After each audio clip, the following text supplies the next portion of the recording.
Collagen supplements are everywhere. Your best friend swears by them.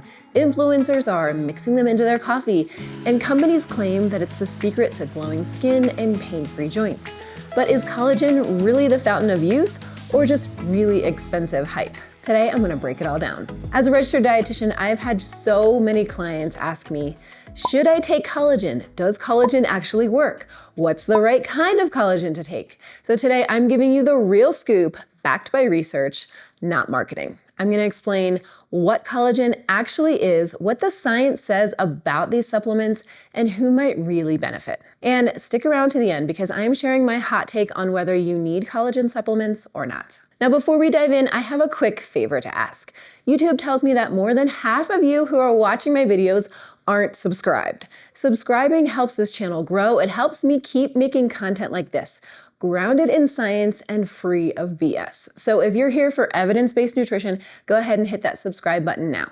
Let's start with what collagen actually is. Collagen is the most abundant protein in your body. Think of it as the glue kind of holding your skin, bones, tendons, and ligaments together. Now, starting in your mid-20s, our bodies naturally make about 1% less collagen each year. And then during menopause, women can lose up to 30% of their skin's collagen in just 5 years. That's why you might notice wrinkles, dry skin, joint stiffness, or slower recovery with age. Now, when you eat collagen, whether it's from a supplement or protein, your body breaks it down into specific amino acids and peptides. And your digestive system doesn't just shuttle collagen directly to your face or to your knees. That's not how our protein absorption works. But some research suggests that small collagen peptides, like those in hydrolyzed collagen peptides, might act as signals that encourage your body to make more collagen.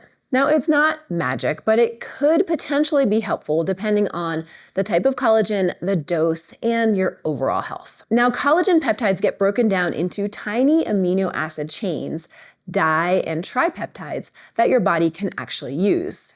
Some of those may signal your fibroblasts, the cells that make collagen, to actually get to work. But again, don't expect to look 20 overnight.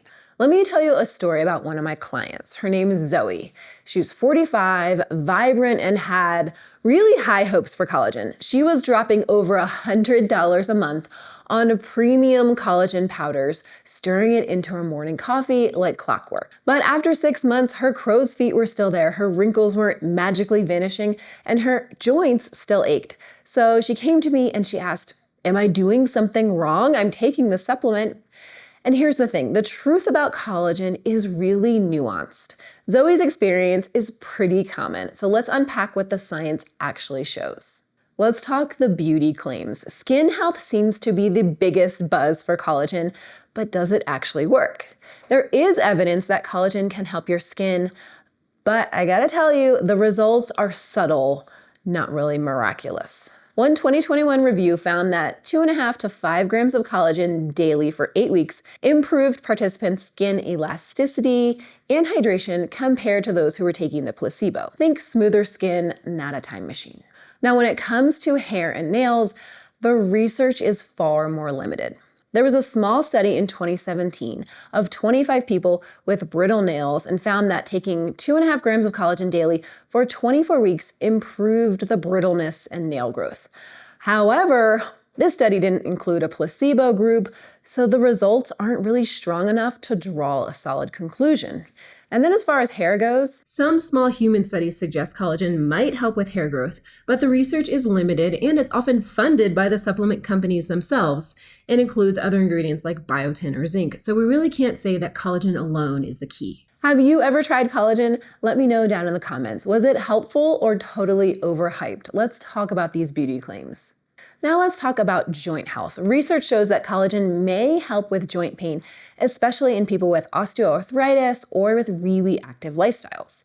A 2024 meta-analysis showed reduced joint pain when participants took 5 to 10 grams of collagen daily for 3 to 6 months. And one study even found that athletes had less exercise-related joint pain after taking collagen supplements consistently.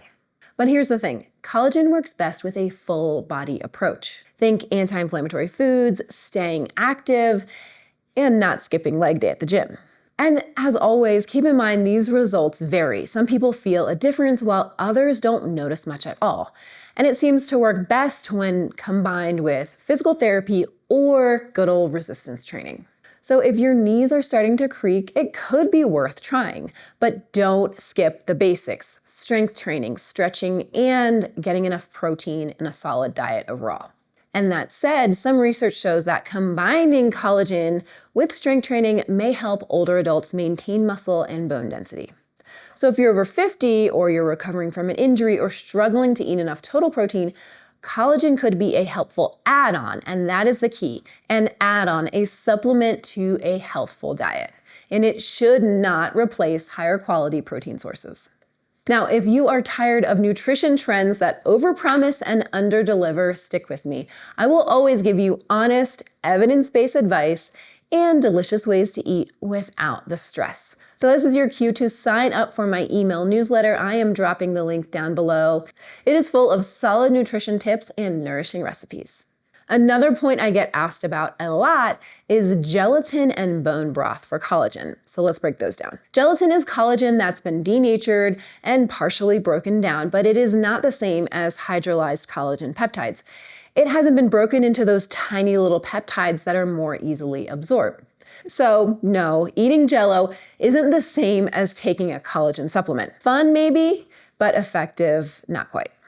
Now for bone broth, this is a topic that gets brought up a lot. Bone broth is made by simmering bones for hours, which releases amino acids and nutrients, including some collagen. But studies like one from 2018 show that bone broth does not provide the same concentrated or consistent peptides that are found in hydrolyzed collagen. Now that doesn't mean you shouldn't enjoy bone broth. If you love sipping some bone broth, go for it.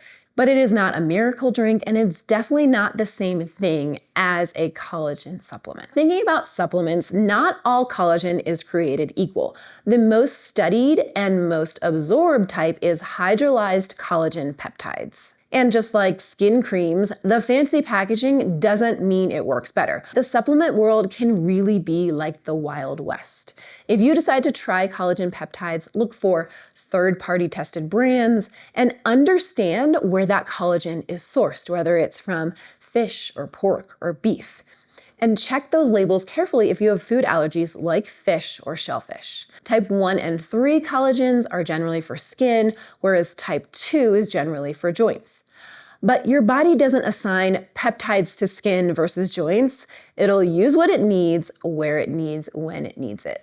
And I really want to stress this: collagen peptides are a supplement, not a staple. Food comes first. Eating a balanced, protein-rich diet with plenty of fruits and veggies and healthy fats, that's still the best foundation for supporting your skin, your joints, and your overall health. Now, speaking of food first, your body doesn't absorb collagen as is. Instead, collagen gets broken down into those amino acids, which are the building blocks our body uses to make its own collagen. So what foods help your body build collagen naturally? There's a few. Protein-rich foods like chicken, tofu, beans, and fish provide those amino acids we just talked about. Also, vitamin C, which is found in bell peppers, citrus fruit, broccoli. Vitamin C is crucial. It helps your body link those amino acids to new collagen fibers. And minerals like zinc and copper. They're found in nuts, seeds, and whole grains, and they play a major role in collagen production and our skin repair. Now for the negatives. Smoking and too much sun exposure can majorly break down collagen faster, so cutting back on those things is huge for preserving your collagen and your skin health. Okay, here's the honest truth. Collagen supplements might help some people, especially if you're over 35, if you're recovering from an injury, but they're not magic. If your diet is already balanced and you're taking good care of your skin, you probably won't notice a huge difference with a collagen supplement. So before you go spending $100 a month on collagen powders, focus on the basics. Eat a variety of protein-rich foods daily, get plenty of vitamin C from your fruits and veggies, stay hydrated. That is one of the keys, the tenets to skin health. Avoid smoking and protect your skin from the sun. Now, if you're wondering whether collagen supplements are worth trying, here's who might benefit the most. Women over 35 who are concerned about their skin or their joints. People who are recovering from injury or surgery. athletes dealing with joint wear or physical stress. If one of those are you, collagen could be a helpful addition, but remember, it's just one small piece of a much bigger health puzzle. Now, if you're wondering whether I take collagen supplements, the answer is no. I just turned 40 and I don't take any supplements regularly, except for the occasional protein powder mixed into some energy bites for like a quick nutritional boost. Would I be open to trying hydrolyzed collagen peptides? Sure, especially if I started noticing joint pain or something specific that collagen might actually help. I'm not opposed to it really at all. I just love to see more robust long-term research before jumping all in. So that's my personal hot take. I'm open to it, but I don't think it's essential for everyone, especially if you're already eating a balanced, nutrient-dense diet. And just a little reminder, I am not sponsored or funded by any supplement company. These are my honest thoughts as a dietitian who believes in keeping nutrition grounded, realistic, personalized, and evidence-based. Okay, let's recap everything we've talked about. There are some small studies showing collagen may support skin health, things like improved hydration, reduced wrinkles, and smaller pores. But we still need larger, more robust research with consistent parameters to know what's going on for sure. And when it comes to joints, the evidence is a bit stronger, especially for athletes or those who have osteoarthritis. That said, there's still a lot that we don't know. Whether powders, liquids, or gummies are the most effective, the science just is not there yet. So while collagen may help, it's definitely not a miracle, and it works best when it is part of a well-rounded, consistent routine. The key is that collagen isn't magic. Sleep, sunscreen, exercise, and a balanced diet do way more for your health than any supplement. Now going back to Zoe, after working together, we reset her expectations. She chose a solid, budget-friendly collagen brand that was third-party tested, and we reviewed all the ingredients together, and then paired it with an overall healthful diet that focused on protein-rich foods, vitamin C, zinc, and copper. And after a few months, she was feeling better, her sleep improved, she felt like she noticed some differences in her skin, and most importantly, she understood what was helping and why. And that's what I want for you too. If you want more foods that support glowing skin, check out my video on the top foods for healthy skin. Jump on over to that one next, and I will see you over there. Until then, eat well, be well, thrive.